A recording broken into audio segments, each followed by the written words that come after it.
வணக்கம் குழந்தைங்களா. இப்போ நாம் தமிழில் காட்டு விலங்குகள்ன்ற பாடம் படிக்க போகிறோம். காட்டு விலங்குகள். குழந்தைங்களா, நாட்டில் வாழ நமக்கு எவ்வளவு உரிமை இருக்குதோ அதே போல் காட்டில் வாழும் உரிமை விலங்குகளுக்கு இருக்குது. விலங்குகளை பார்த்து நம்ம பயப்படுவோம்ல, ஆனால் அதையும் மீறிய ஒரு தனி பாசம் விலங்குகள் மேலே எப்போவுமே நமக்கு இருந்துகிட்டே இருக்கும். நம்ம இராணுவ வீரர்கள் நம்ம நாட்டை மற்ற எதிரி நாட்டிலேருந்து பாதுகாக்கிற மாதிரி இந்த காட்டு விலங்குகள் என்ன பண்ணும், காட்டில் உள்ள மரங்களெல்லாம் வெட்ட வர்றவங்கள பயமுறுத்தி அவங்கள விரட்டி விட்டு நம்ம காட்டை பத்திரமா பாதுகாக்குது. இப்போ நாம் காட்டு விலங்குகளை ஒவ்வொன்றா பார்க்கலாமா? சிங்கம். நம்ம காட்டுக்கு ராஜா யாருமா? காட்டுக்கு ராஜா சிங்கம். நம்ம நிறைய கதை கேட்டிருப்போம்ல, அதில் காட்டுக்கு ராஜா, காட்டு ராஜா, சிங்கம் அப்படி சொல்லி படிச்சிருக்கோமா? இந்த சிங்கத்துக்கு இதயம் சின்னதாக இருக்கும். சிங்கம் எங்கே போனாலும் தன்னோட குடும்பத்தோடு சேர்ந்து தான் போகும். சிங்கம் சமவெளி பகுதிகளில் தான் வாழும். சமவெளி பகுதிகள் அப்படின்னா நிறைய புல் பாறைகள் இருக்கிற இடத்துல தான் சிங்கம் வசிக்கும். ஆண் சிங்கத்தை விட பெண் சிங்கம் தான் வேட்டையாடுதல சிறப்பாக வேட்டையாடும். புலி. புலி இந்தியாவின் தேசிய விலங்கு வங்காள புலி. இந்தியாவின் தேசிய விலங்கு வங்காள புலி. இதனை புலி என்ன சொல்லுவாங்க, ராயல் பெங்கால் புலி அப்படின்னு சொல்லுவாங்க. புலி பூனை இனத்தை சேர்ந்த ஒரு விலங்கு.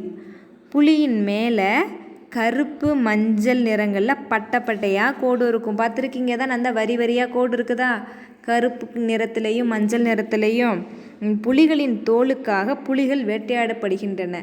அந்த புலியோட தோலுக்காக அந்த புலியை வேட்டையாடிடுறாங்க. யானை. யானை. குழந்தைங்களா, பூமியில் வாழும் விலங்குகளையே மிகவும் புத்திசாலியான விலங்கு யானை. யானை பார்த்துருக்கீங்களா நீங்கள்? யானைக்கு 2 சைடு தந்தங்கள் இருக்கும், அப்புறம் தும்பிக்கை இருக்கும், அப்படி தானே? இந்த தும்பிக்கையை வச்சு தான் யானைகள் சுவாசிக்குது. நம்மளுக்கு மூக்கு வச்சு சுவாசிக்கல, அது மாதிரி யானைகள் தும்பிக்கை மூலமாக சுவாசிக்குது. அந்த தும்பிக்கையை யானை தண்ணி குடிக்க யூஸ் பண்ணுது, அப்படி தானே? யானை தும்பிக்கை வச்சு தானே தண்ணி குடிக்கும். அது மாதிரி இலை தலை அந்த கரும்பெல்லாம் சாப்பிடும்ல, அதெல்லாம் அந்த தும்பிக்கையை வச்சு உடச்சி அப்படியே வாய்க்குள்ள வச்சு சாப்பிட்றோம், அப்படி தானே? யானை தாய்லாந்து நாட்டின் தேசிய விலங்கு. நம்ம நாட்டின் தேசிய விலங்கு புலின்னு படித்தோம்ல, அதே மாதிரி தாய்லாந்து நாட்டின் தேசிய விலங்கு யானை. கரடி. கரடி. குழந்தைங்களா, கரடி பார்த்துருக்கீங்களா நீங்கள்? கரடி எங்கேம்மா பார்த்துருக்கீங்க? ஜூவில் பார்த்துருக்கீங்களா? ஓகே. கரடிக்கு அதோட நெகங்கள் கூர்மையாக இருக்குமா. அதை வச்சு தான் அது வேட்டையாடுது. எதிரிகளை தாக்குறதுக்கும் அந்த கூர்மையான நகங்களை பயன்படுத்துது. அடுத்தது மான். மான். குழந்தைங்களா, இந்த மான் பார்த்துருக்கீங்களா? மான் பார்க்கறதுக்கு எப்படி இருக்கும்? அப்படியே அமைதியாக சாதுவான விலங்காக இருக்கும், அப்படி தானே? மான்களில் பொதுவாக ஆண் மான்களுக்கு மட்டும்தான் அழகான கொம்பு இருக்கும். இந்த பார்த்திங்களா, இது ஆண்மான். ஆண்மானுக்கு அழகாக கொம்பு இருக்கா? பெண்மானுக்கு கொம்பு கிடையாது. அப்படியே இருந்தாலும் சின்னதாக தான் இருக்கும். மான்கள்லேயே நிறைய வகை இருக்குது. புள்ளிமான், கலைமான், கௌரிமான் அப்படின்னு சொல்லிட்டு நிறையா வகை மான்கள் இருக்குது. அடுத்தது ஒட்டகம். ஒட்டகம். ஒட்டகம் பார்த்துருக்கீங்களாம்மா? பாலைவனத்தில் வாழும் விலங்கு ஒட்டகம். ஒட்டகத்தை இறைவனின் பரிசு அப்படின்னு சொல்லுவாங்க. ஏன் அப்படின்னா அது தண்ணி குடிக்காமல் சாப்பாடு சாப்பிடாமல் ரொம்ப மாதங்கள் அதால் வாழ முடியும். ஒட்டகத்துக்கு 1 திமில் 2 திமில் அப்படின்னு 2 வகையான ஒட்டகங்கள் இருக்குது. ஒட்டகத்தை பாலைவன கப்பல் அப்படின்னு சொல்லுவாங்க. ஏன்னா பாலைவனத்தில் நிறைய மணலாக இருக்கும். அதனால் அங்கே இருக்கிறவங்க ஒரு இடத்துலேருந்து இன்னொரு இடத்துக்கு போகிறப்ப நடுவில் நிறைய மணல் இருந்துச்சுன்னா நம்ம கால் உள்ளே நல்லா பதிஞ்சு கூடும்ல. அதனால் என்ன பண்ணுவாங்கன்னா அந்த ஒட்டகத்து மேலே ஏறி சவாரி போவாங்க. அதனால தான் ஒட்டகத்தை பாலைவன கப்பல் அப்படின்னு சொல்லுவாங்க. அடுத்தது சிறுத்தை. சிறுத்தை. சிறுத்தை பார்க்குறதுக்கு எப்படி இருக்கும்னா மஞ்சள் நிறத்தில் கருப்பு புள்ளிங்கள் வச்ச மாதிரி இருக்கும். சிறுத்தை இதுவும் ஒரு வகையான பூனை வகையைச் சேர்ந்தது தான் சிறுத்தை. விலங்குகள்லேயே வேகமாக ஓடக்கூடிய விலங்கு சிறுத்தை தான். அடுத்தது குரங்கு. குரங்கு பார்த்துருக்கீங்களா? குரங்கு எங்கே பார்த்துருக்கீங்க? குற்றாலம் போனால் பார்த்துருக்கீங்க தானே? குரங்கு என்னம்மா பண்ணும்? குரங்கு மரம் விட்டு மரம் தாவிக்கிட்டே இருக்கும்ல, ரொம்ப சேட்டை பண்ணும்ல குரங்கு.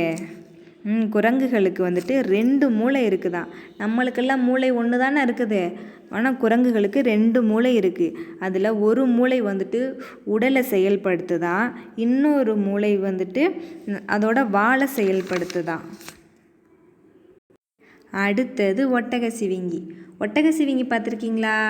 ஒட்டகச்சிவிங்கி ஜூவில் நிறையா பார்த்துருப்பீங்க அப்படி தானே? உலகிலேயே மிக உயரமான விலங்கு ஒட்டகச்சிவிங்கி. இது மிக நீண்ட கழுத்து. இதோட கழுத்து எப்படி இருக்கும்? பார்க்க நீளமாக இருக்கும், காலும் நீளமாக இருக்கும். அந்த கழுத்து நீளமாக இருக்கிறதுனால தான் உயரமான மரத்தில் உள்ள கிளைகளில் உள்ள இலைகளெல்லாம் ஈஸியாக பறித்து சாப்பிட முடியுது அதால். அப்படி தானே ஒட்டகச்சிவிங்கி. வரிக்குதிரை. வரிக்குதிரை வரிக்குதிரை எப்படி இருக்குது பார்க்குறீங்களா? இங்கே பாருங்களேன், வரிக்குதிரையோட உடம்புல கருப்பு வெள்ளை வரிகள்லாம் இருக்குது பார்த்தீங்களா? அழகாக இருக்குல்ல பார்க்கறதுக்கு. இதோட உடல் முழுவதும் கருப்பு வெள்ளையிலான வரிகள் தான் நிறைய இருக்குது அப்படி தானே? இது குதிரை வகையை சார்ந்தது. சரியா குழந்தைங்களா? நம்ம காட்டு விலங்குகளின் பெயர்களை மறுபடி பார்க்கலாமா?